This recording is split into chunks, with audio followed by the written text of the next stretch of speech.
Hey everyone, and welcome back to another video. In this video, I'm going to show you how to find your Best Buy pickup QR code. Now, this video is going to be particularly useful for individuals. Let's say that you're picking up something from Best Buy.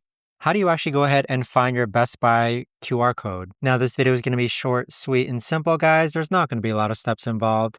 So the first thing that you're going to go ahead and do is open up the Best Buy app here. And then once you're logged in, as long as the item that you ordered is tied to your Best Buy account and you're logged in, you should see that it says ready to pick up. So as soon as you click on this ready to pick up status, it's going to go ahead and show you a QR code that you can show to the cashier or the cash register so that they can scan it and then find your order. But that's pretty much it though, guys, as far as how to find your Best Buy QR code.